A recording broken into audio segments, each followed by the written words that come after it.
Hi students. So this is our final paper, a student draft, her first draft from this semester, and it has a lot of really good writing requirements in here and things that I want to see in your final draft. So this is already a 9-page paper. So for her first draft, she wrote a lot. And so really what I would like for this student is best case scenario in a first draft, it's that I would like her to reduce it and be more concise.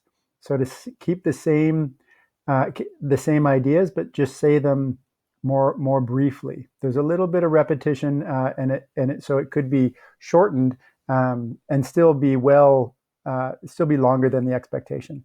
I'm going to try and get this done in 5 minutes, so we'll see.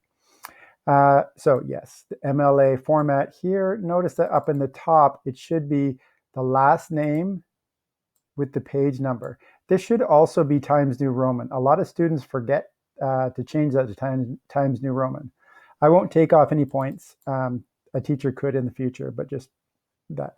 Nice title that doesn't say last paper of the semester or, oh, I'm so glad I'm finished, or research paper number 2, second draft. So this is a nice personal opinion.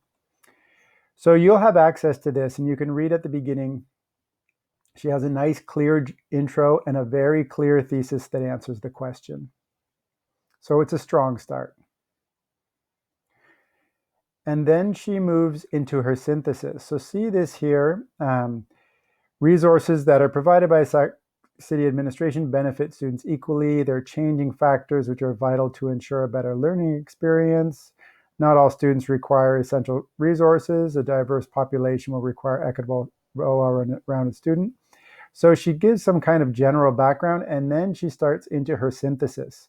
So this is a nice way, instead of saying 3 of the articles have this point, 2 of the articles have another point, right? So it's just a general, it's like a conversation, and then you're going through the main points of your most important articles. So here, notice she talks about the influence of personal factors on students. Then the next one is student success at the community college. When you mention it here, you don't have to mention it later.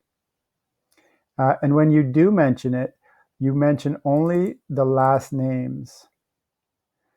Here, I'm not sure which one is the last name. Probably this one here.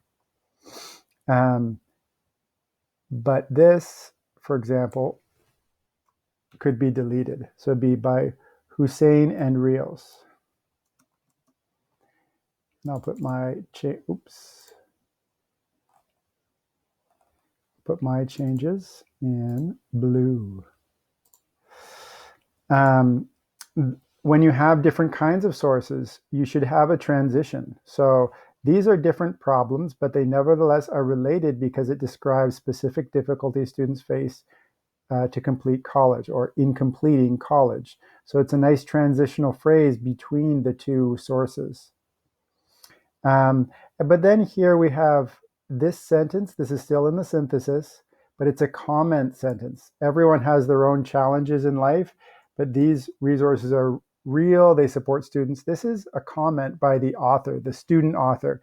It's in the synthesis. There's no opinion in a summary. There doesn't need to be opinion in a synthesis either, because we're trying to be short and concise.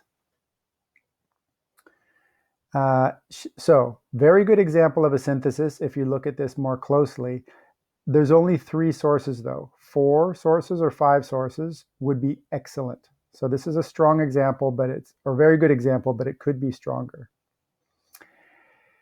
Then she moves to her body section. The body section, at the beginning, she starts to say how Sacramento City is a good college again first, before going into the problem.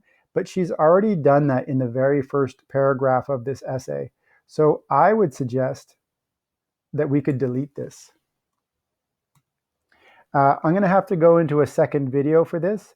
So when I say delete, I don't mean she should delete everything. If there's something that she likes here, she can put it up at the beginning or maybe at the end. But most of this has already been said, so we can take it out.